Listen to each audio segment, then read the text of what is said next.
Sunday, March 24th, Leah Hochman and I are speaking at Resnick about the book Reforming Judaism. It's running from 10 to 11:30.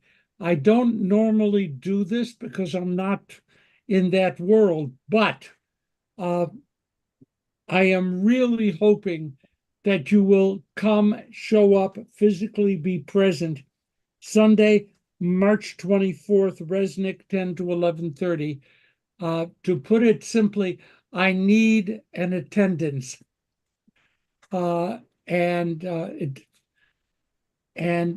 I just need my friends and people who study with me.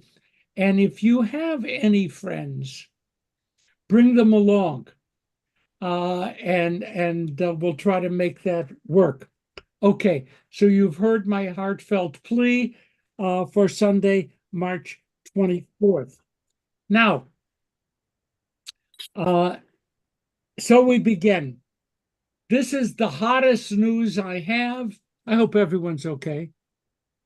The hottest news I have. 2 Israeli soldiers have been sentenced to 20 days in military prison.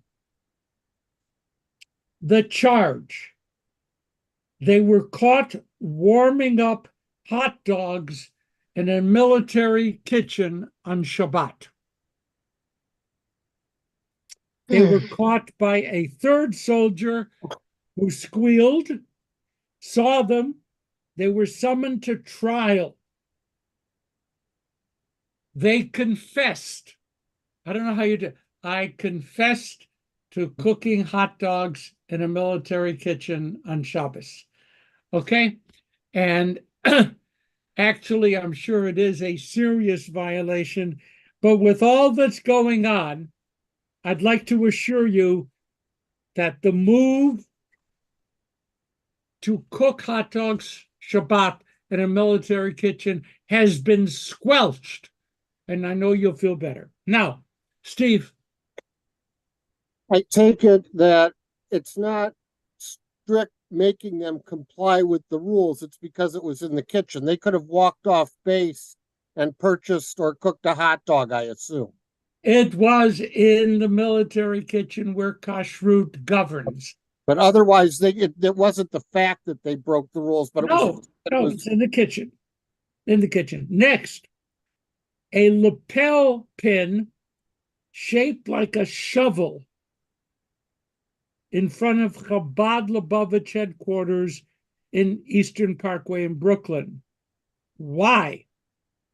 Do you remember a few weeks ago I told you that they were drilling a tunnel and the tunnel drilling is part of a messianic impulse that they believe Chabad is, and that the Messiah of the Lubavitcher is still alive, and they got the whole thing.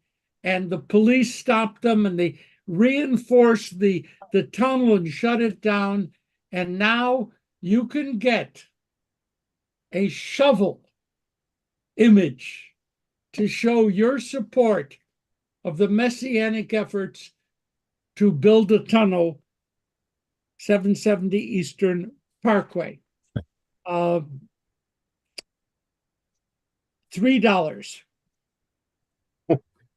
It is part of, quote unquote, a power struggle between the old guard and the young guard.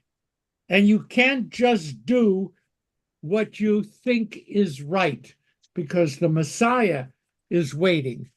Okay, so I hope that will make you feel better. We have so much to do today, so much to do.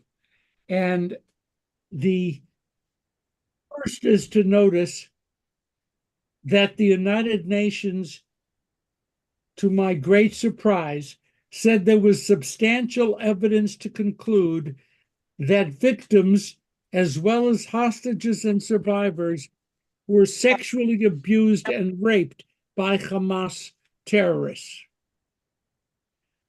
Clear and convincing evidence sexual violence, rape, sexualized torture, cruel, inhumane, and degrading treatment. Now,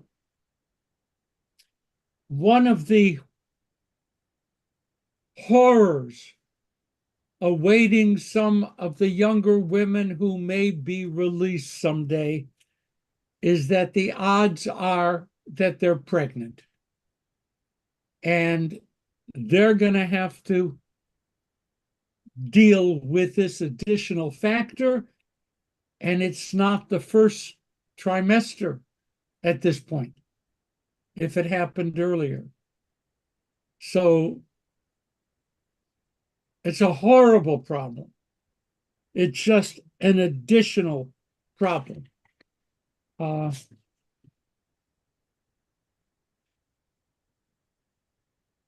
Hamas replied that Israeli soldiers don't treat Palestinians well on the West Bank. So what's the difference? Okay, I don't have to explain what the difference is. Now, a group of you, actually a whole bunch of other people too, read the David Grossman article that has been published now all over the place. And I want to make certain, just for the sake of making certain, that you know that David Grossman won the Man Booker International Prize for his recent novel. He is Israel's best known and influential author. He lost his son in the battle against Hamas. He is a committed man of peace and someone who desperately loves Israel. Though I've heard him a few times and I've read his books, I did have one occasion to bother him during a breakfast at a hotel and just to sit and talk with him. He is a beautiful, menschy, brilliant human being. Now, by the way, the book that won the Man Booker International Prize is entitled A Horse Walks into a Bar. And that's the book. It's good. It's really good. A horse walks into a bar. His writing has been translated into more than 45 languages. And in his spare time, he writes children's books too. So anyhow, that's David Grossman. He wrote an article which I would suggest, if you haven't read it, and I know that some of you have, that you look it up. Google David Grossman, most recent essay, and it is well worth reading. Well worth reading. So I can't read it all. He talks about October 7th. The morning of October 7th recedes into the distance, while the date October 7th recedes into the distance, the horror derivative of October 7th continues to grow. We Israelis tell ourselves that this has now become part of the formative story of our identity and our destiny.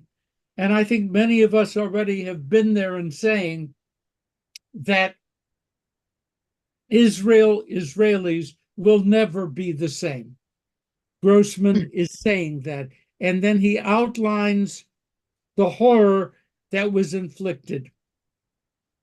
I have talked with Jewish people living outside of Israel who have said that, and these are beautiful writings, said that their physical and spiritual existence felt vulnerable during the day in the news of the October 7th massacre. Their physical and spiritual existence, something of their life force, had been taken forever.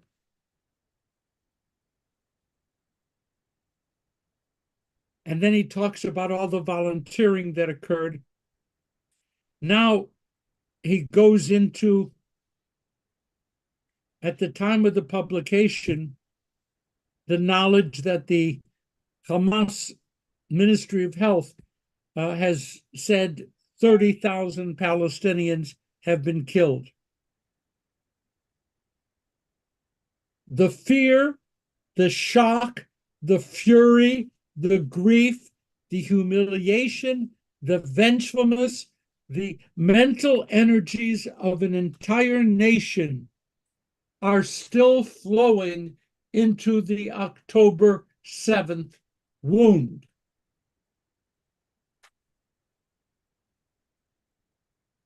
But we cannot put aside as well the women, men who were raped, babies killed, burned alive, the hostages. And people are dying, Grossman said, because ordinary human beings who are exposed to absolute demonic evil lose the innate will to live. The will to live in a world in which such evil and cruelty is possible, in which people like the Hamas terrorists exist.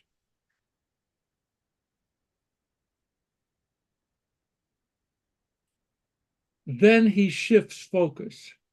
And again, I can't read it all. I won't. So worth reading. Go back, he said, to what was going on before October 7th. Know, on the one hand, the growing civil unrest against the government for its efforts at so-called judicial reform, hundreds of thousands taking to the street, and the Israeli right-wing government has created a public discourse that has turned violent and toxic.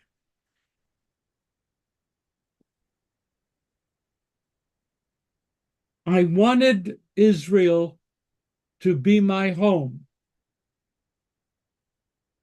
but Israel instead has become a fortress.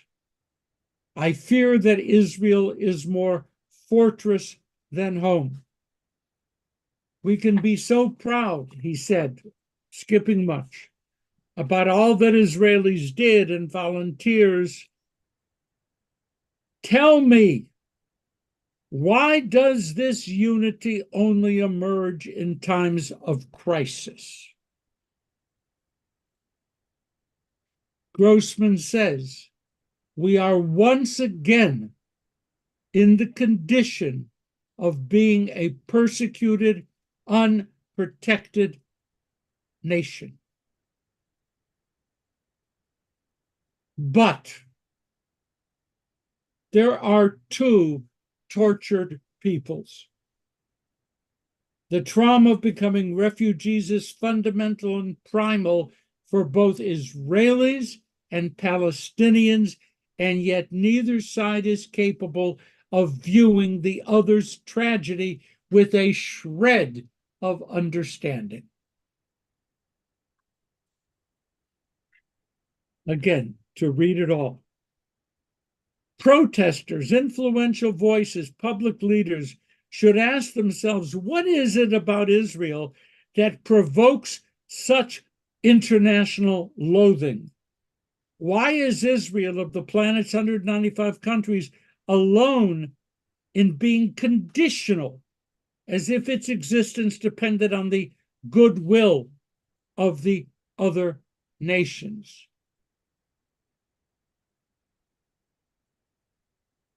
One can imagine the malicious glee with which people step on the Jewish nation's most brittle spot, its sense of being an outsider. Our most brittle spot is that we are treated as outsiders for which there will be no refuge. How can we sign a peace treaty with such an enemy, yet we do not have a choice? The Palestinians will hold their own reckoning. But what kind of people will the Israelis be when the war ends? Where will we hear this direct our guilt, if we are courageous enough to feel it, for what we have inflicted upon innocent Palestinians? Thousands of children have been killed, families have been destroyed.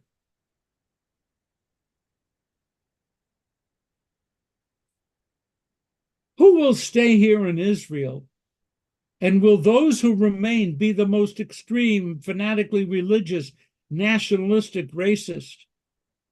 Are we doomed to watch paralyzed as the bold, creative, unique Israelness is gradually absorbed into the tragic wound of Judaism? This war cannot be won. We cannot sustain the occupation indefinitely. We must accept a two-state solution with all of its drawbacks and risks. And then this appeal at the end. This is the time for states that do have influence over the two sides to use that influence. This is a rare moment when a shock wave like the one we experienced October 7th has the power to reshape reality. And part of that reality is Israelis and Palestinians are no longer capable of saving themselves. It seems that we had to go through hell itself in order to get to the place from which one can see on an exceptionally bright day the distant edge of heaven.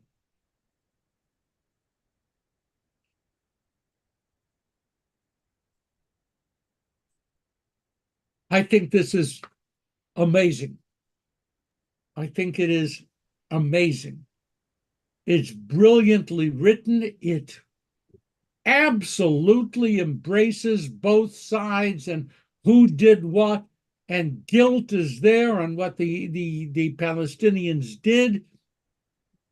But he will not say that Israelis could be exempt from guilt for what the necessary response to Hamas has caused us to do. I'll take a couple of questions if there are such. Steve Miller?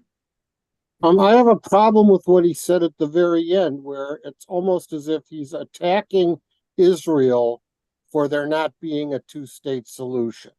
And while right now I realize there's no stomach for that, when in history ever has anyone on the other side, a leader with any ability to influence or enter an agreement, indicate the slightest bit of interest in having a two-state solution? When they say they want their state, they mean one state. Steve, you are misrepresenting Grossman. At the end, he says both are going to be forced to do it. The Palestinians absolutely do not want a two-state solution. They want the eradication of Israel. Israelis are so traumatized that they cannot trust Palestinians to live next to them without plotting their total destruction. That's what he says at the end. Both are incapable without pressure from the United States, Saudi Arabia, da da da da. He says that. Howard.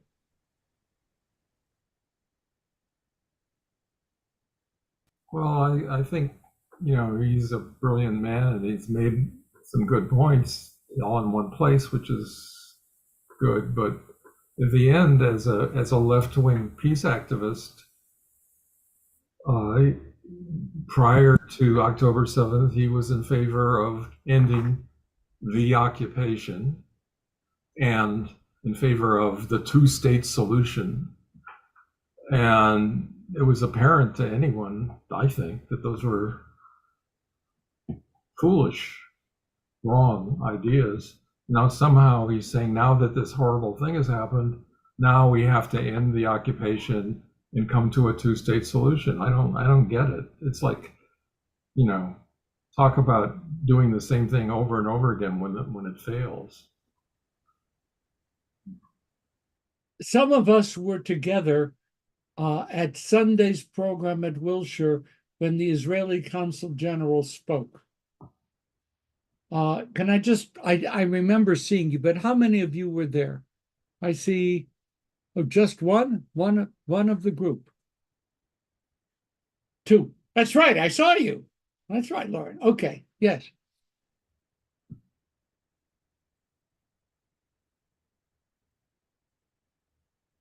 The Consul General so misrepresented truth that I broke out in a rash.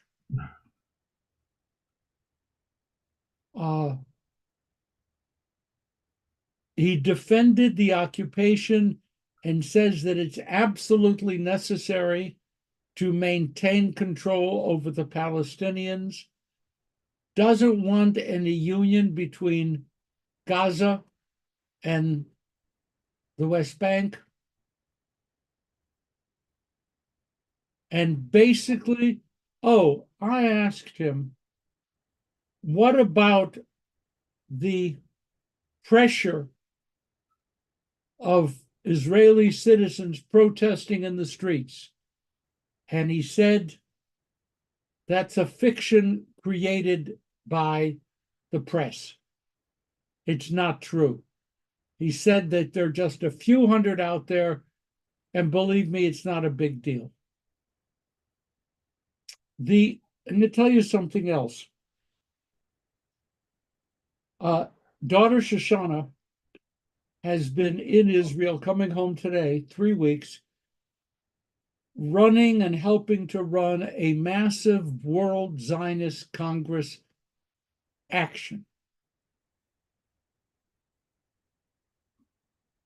She called me yesterday, fit to be tied. That's not her usual status. She said, one of the worst groups, right-wing extremists in the World Zionist Organization, came up with a resolution, and I'm not going to be specific, which was totally acceptable to everybody, dealing with food and medicine. But one of the sides in the Congress refused to support the resolution, not because of its content, but because of its sponsor. We won't vote for anything which this organization supports, even though it was actually 2 or 3 sentences long, simple, declarative, and as far as I was concerned, it was kind of like mother's milk. It was, yeah, we'll vote for that. What's the big deal? It's not controversial. We refuse to hear what the other people are saying. because of categories and political positions which we hold and we impose. Grossman is saying, I fully understand why Israel is so traumatized it could never trust the Palestinians.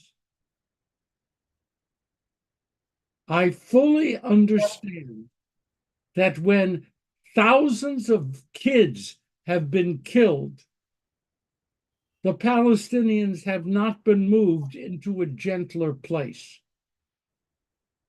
But he is saying, Israel cannot survive a constant state of war. And we have to move past all the right feelings we have about why they can't be trusted or why the two-state solution is not a good idea, the whole thing. Someone wants to come up with a better approach, call a kavod, go for it.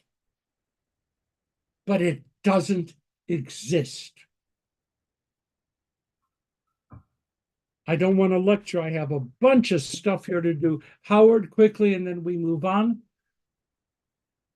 Howard? Yeah,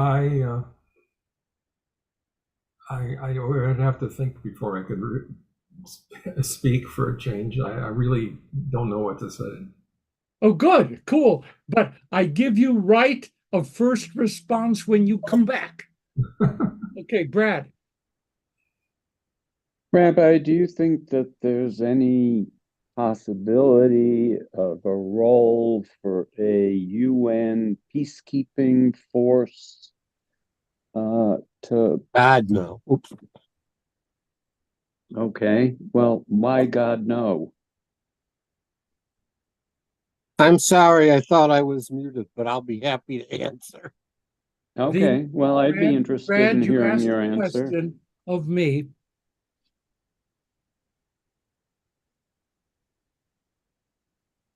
The UN is disgustingly politicized and consistently hateful toward Israel.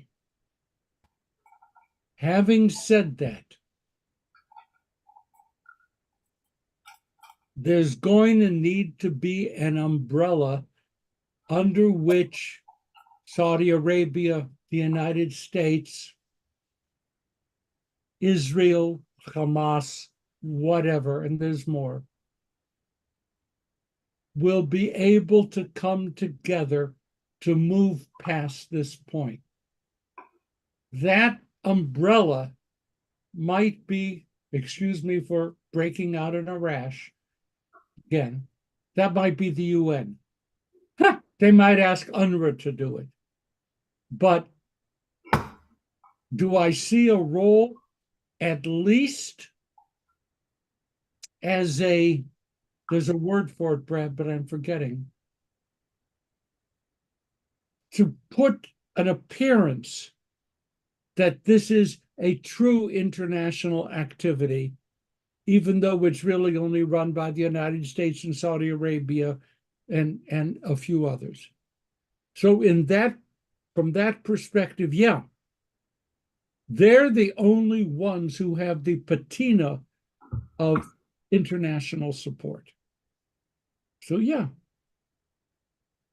Do you not think that that's possible?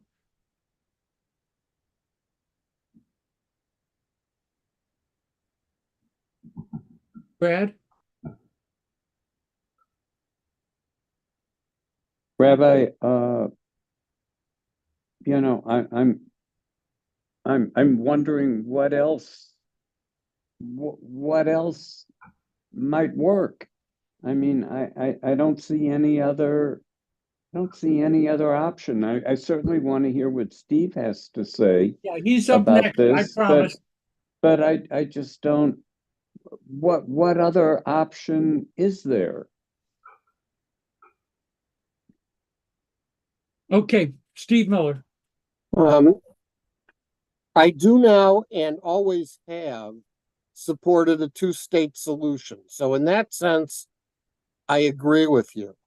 It is the only answer. My fear is it has now been put at least another 2 decades away.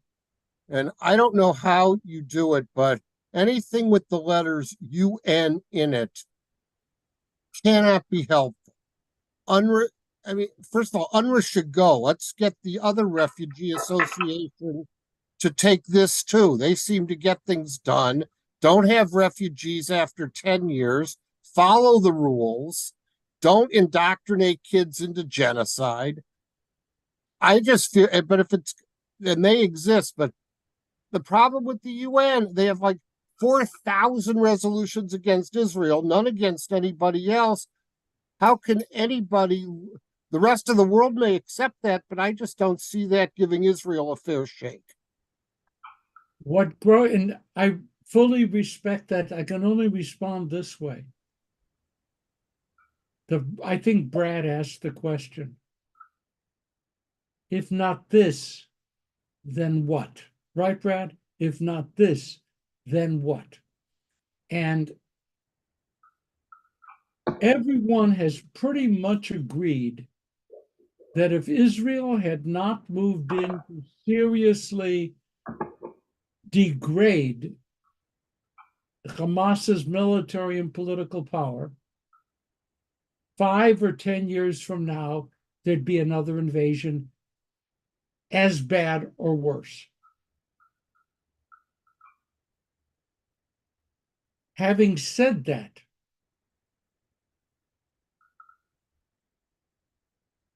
the same people who made that prediction noted it is doubtful that Israel could exist as a democratic country if another invasion like this occurred. It would rip the country apart.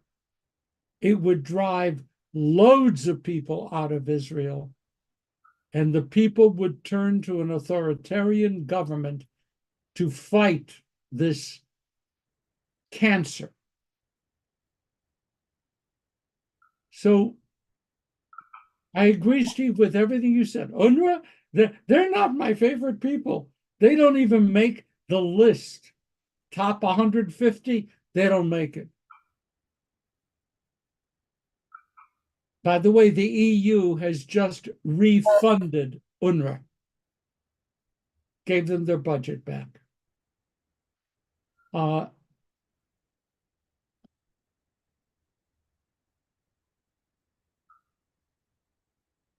If it's possible for Israel to work itself away from its justified fear, anger,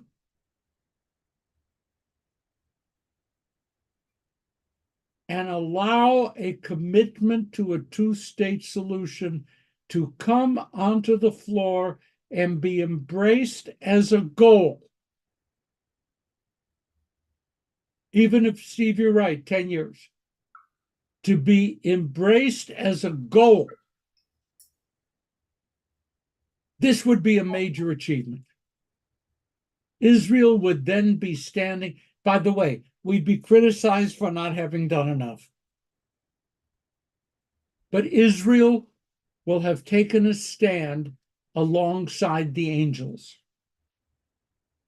with that position. Israel's current government will not tolerate even putting two-state solution in as an ultimate goal. And Grossman is saying there's nothing else out there. Hey, Donna, then I'm going to go on to my next one. I have to, I mean, this is great stuff today. Yes. I was just listening to what gentleman said about the UN. They have a smear campaign for any movie star who supports Israel to smear them. Why they even call the United Nations? It's a joke. I mean, they don't support Israel. Why can't we just do a campaign to defund them? Because they're making me upset. They don't support Israel. why should anybody support them? And then the two-state solution is absolute good idea. But Golda Meir said we got to keep our eyes and ears open because they want to get rid of us. We can't trust, but we have to do something. You're right, Rabbi. Thank you for that. Another one of my favorite people is Daniel Hartman. Is the name familiar to you? He is the current president, I think, of the Shalom Hartman Institute in Jerusalem. He issued a public statement parallel in time to Grossman, but not connected. And I think some of you may say, Daniel Hartman is totally opposed to the occupation, and he fits into the same accusations as against David Grossman. Hi, Kat. So, excuse me, I need my notes. I didn't memorize it. Okay. We love you, Rabbi. Hartman said after that food riot that led to, was it 100 killed? Whatever it was, we don't know what really happened. Will we someday? I hope. Were Israeli soldiers firing at their feet, and were these people just rioting and trampling over each other? Maybe. Hartman said, we, Israelis, we are responsible. Networks are filled with arguments about the exact number of deaths, shooting of soldiers, mass running over trucks, being pushed, trampled, killing of innocents. We need to stop the inevitable journey of self-justification and simply take responsibility. There is no escape. The disaster happened on our watch.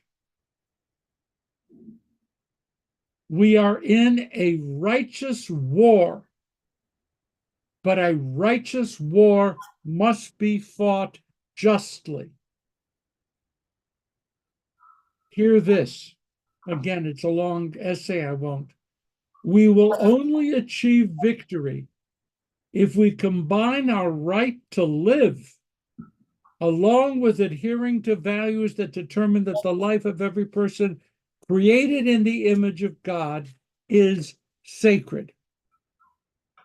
Sovereignty means responsibility for what is happening, either directly or indirectly. We can't say our hands did not shed this blood. It is our duty to apologize, and it is our duty to make sure that a similar disaster will not happen again. Two side-by-side, separate essays, Howard.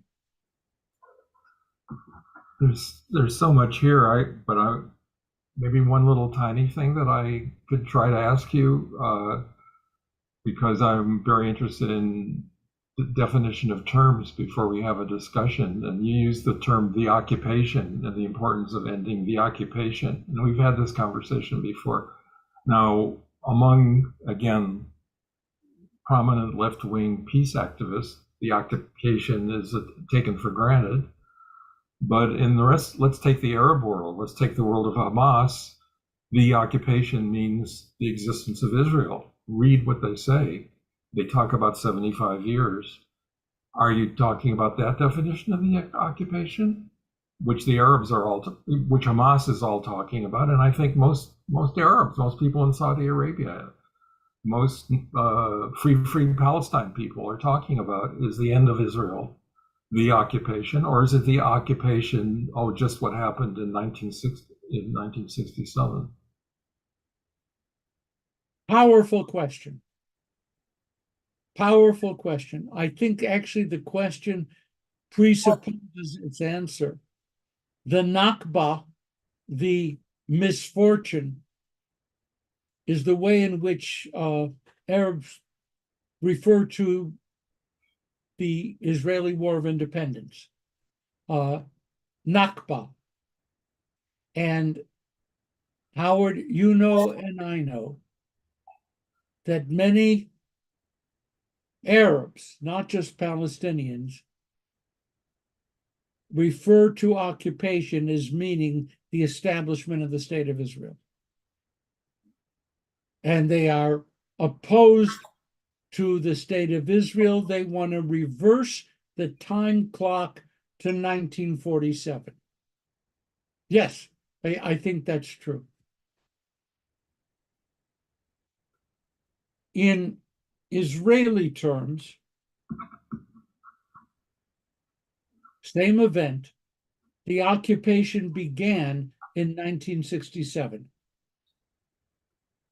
when Israel, after, I don't have to do it with this group to justify, Israel righteously defended itself, attacked, pushed back the Arabs that were seeking to destroy Israel in the Six-Day War.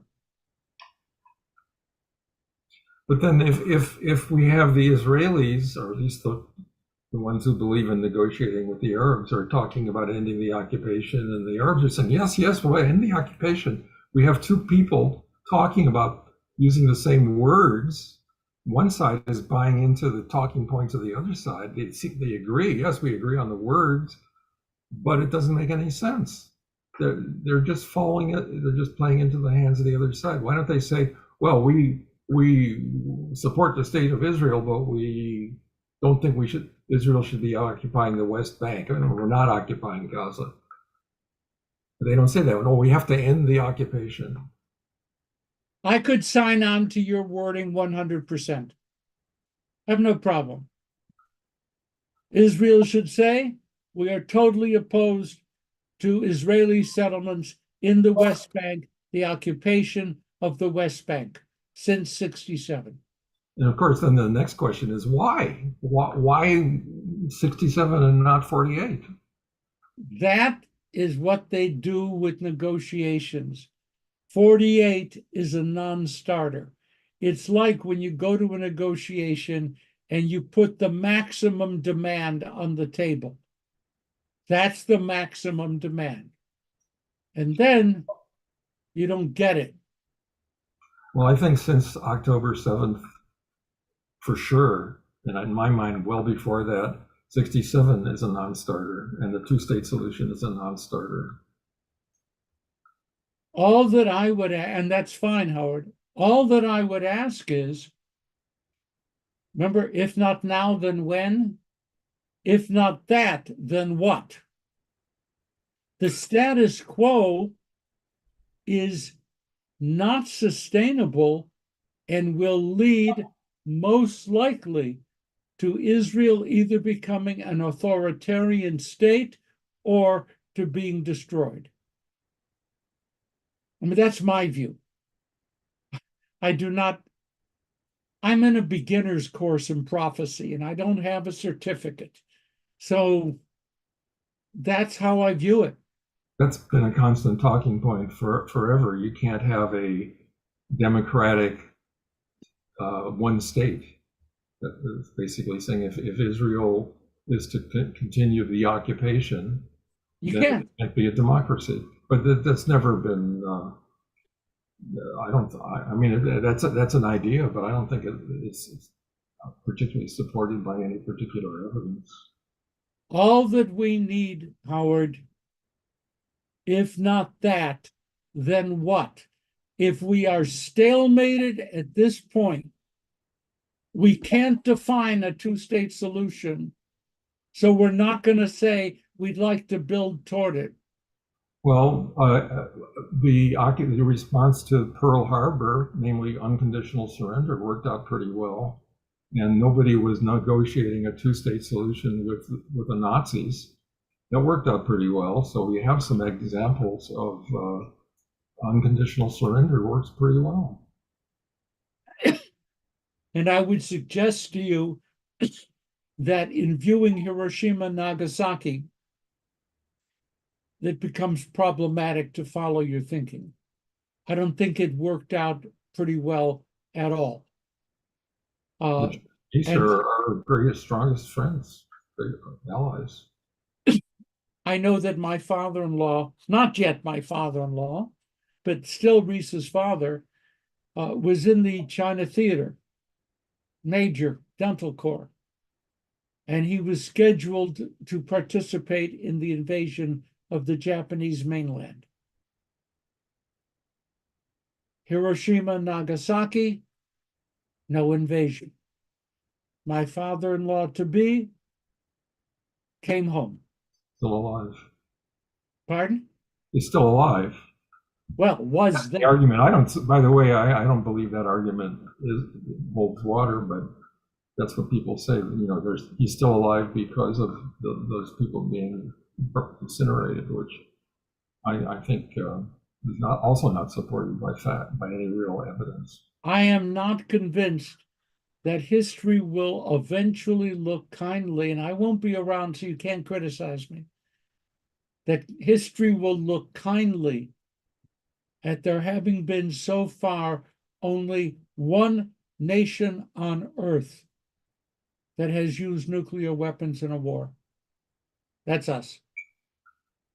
As we look at how things are going and growing, any two-bit tin pot dictatorship, which today uses nuclear weapons in defense of whatever goals it has, can fall back and say, hey, it's a terrible thing, but the United States did it. So why shouldn't we? I think that it's a problem. I want to, Howard, yes, yes, yes, and yes. And we're still going to end up saying, if not that, then what? So don't we have to give that a chance? And well, Beatles song, all we are saying is give peace a chance. Give it a chance. Say that you are willing to be open, you are open to viewing the two-state solution as an ultimate goal. How do we prepare the trust-building steps necessary to make that a possibility? That may be, Howard, impossible. But how would we do trust-building exercises? What would be needed? Because if we can't find that, I don't want to think about what's going to happen to Israel. I don't want to think. Okay. There's just so much. The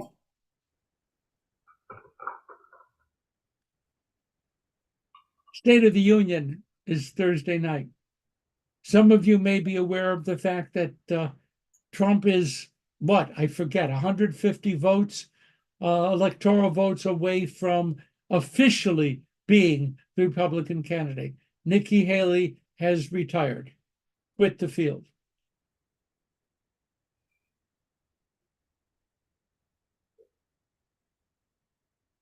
While that's going on,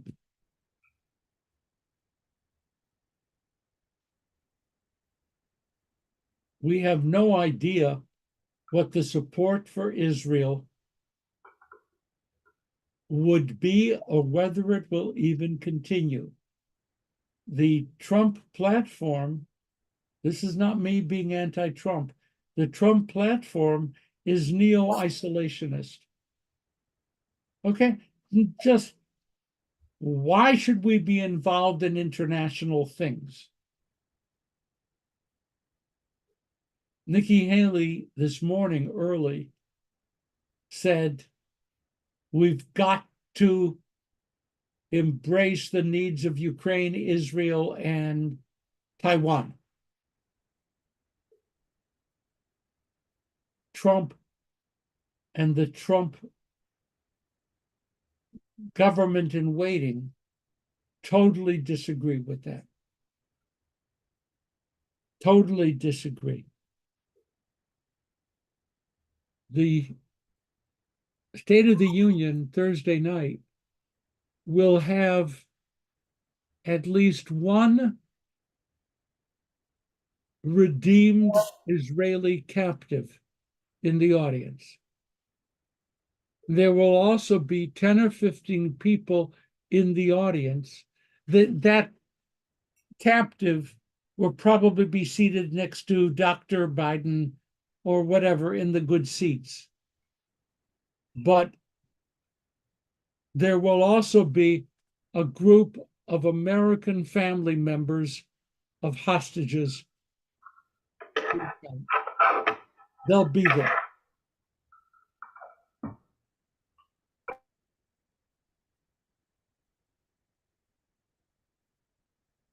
The president showed some real electoral weakness in certain key states through the abstention, whatever it was none of the above or whatever it was, voting. And 10, 15% of people in a bunch of states didn't vote for Biden so as to send a message. What will Biden say?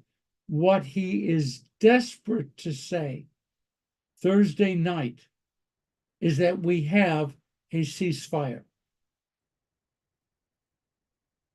His whole administration is focusing its energies on trying to get Hamas to agree to the terms of the item on the table. I'm not saying that the proposal is good, bad, or indifferent. Israel has accepted it. Hamas will not. And you know what happens in situations like that? Hamas is waiting for a payoff. Buy us, and we will support what you need to say Thursday night. So part of me is trembling in fear over what price Hamas will demand ransom from the United States in order to agree to a ceasefire by Thursday evening. Steve.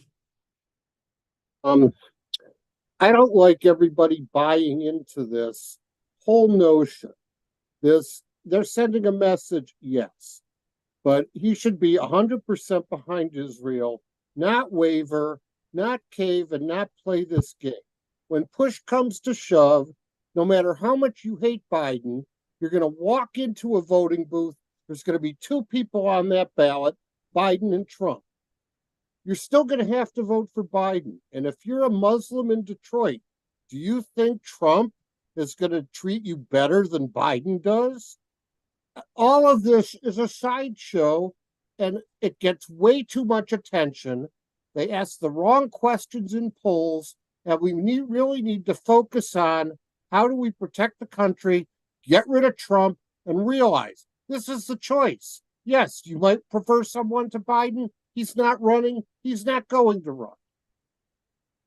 And the whole country's buying into this whole whirlwind stirred up by the media to create issues that don't exist. It's frustrating. Okay, Donna. I say vote for Mr. Biden. He supported Israel. We got to oh my God, this is done. We just have to get the word out. Listen to this Thursday night talk and just pray and God help us. All I can say, God help us.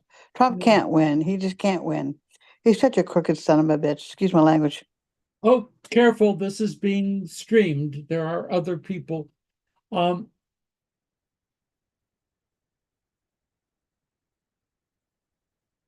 What is the primary job of any newly elected politician? What is it? Come on, folks. What is the first primary job of a newly elected politician? Support the Constitution. No. Oh, cute. No. To do what Trump didn't do and acknowledge that you are everybody's president and you are going to listen and serve everyone. No. Peace. No. To get rich. No. Okay, Harv? I'm going to be a little bit myopic and say get reelected. Yes. And I don't fault the system for that. Because every newly elected, even a county sheriff, not that I'm attacking county sheriffs, but the day after the county sheriff is elected, that county sheriff is in the business of building support for the next election.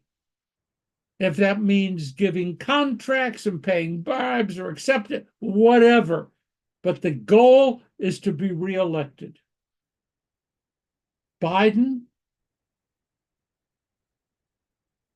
as of today, still wants to be reelected.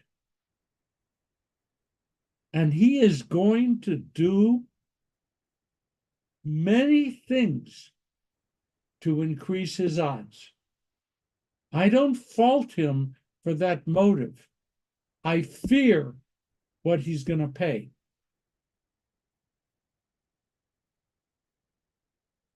But Rabbi, neither candidate running for president can be reelected. Pardon? Neither candidate running for president can be reelected after this year. Yeah. Yeah, that'll change things a little, but that, as a matter of fact, will free Trump, if he is elected, to do whatever the hell he wants. That's the sad part about it, yes. Okay, now, in the fact that we have 2.5 minutes left, and I have, I think, 10 pages left to cover. A federal investigation or lawsuit related to anti-Semitism in college campuses has been opened or filed every other day on the average since October 7th. Since October 7th, on the average, every other day, a college community has filed a lawsuit against that community related to anti-Semitism. In case you're feeling good.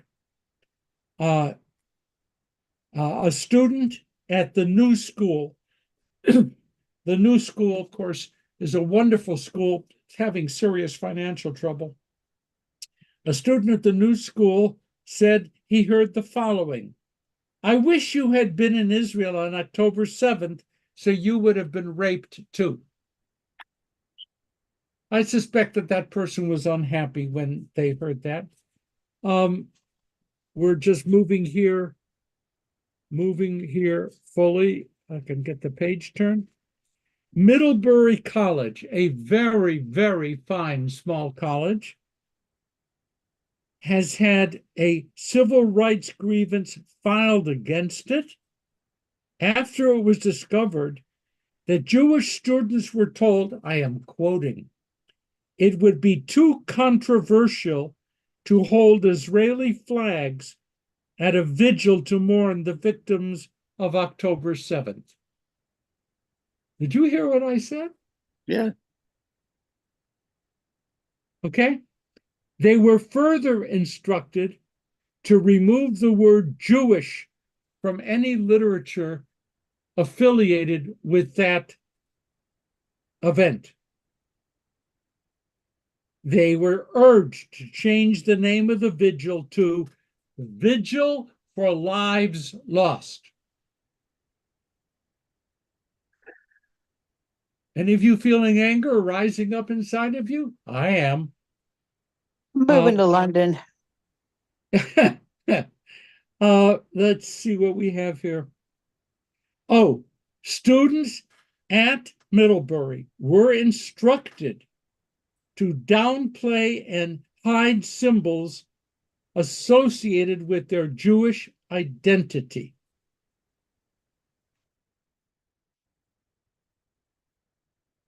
Everyone smiling? Okay. Barry Weiss, a well-known agitator author, she's really good, she's really a nuisance, said the following. See if you can remember this. The only thing worse then a dumb Jew is a surprised Jew. I've been thinking about that one. I like it. The only thing worse than a dumb Jew is a surprised Jew. Rabbi, going back to Middlebury, who did the instructing? The school. That's why the lawsuit. Statement. This came from Barry Weiss. To be free is to be willing to stand apart. To be free is to be willing to stand apart. The last thing, and I close with a happy note, because that's a good thing, right? Happy note? Here's a happy note. Since October 7th, many Orthodox Jews in Israel found themselves reaching for their phones to check in with loved ones, to answer call for military service, or to find out what's really happening. According to surveys, 68% of such respondents, Orthodox observant Jews, reported regularly leaving their phones on during Shabbos since October 7th. I think that's cool. A majority of respondents, 57%, said that they would respond by phone during Shabbat since October 7th, and they will never again turn off their phones on Shabbat. Orthodox Jews. How is that for a crazy world?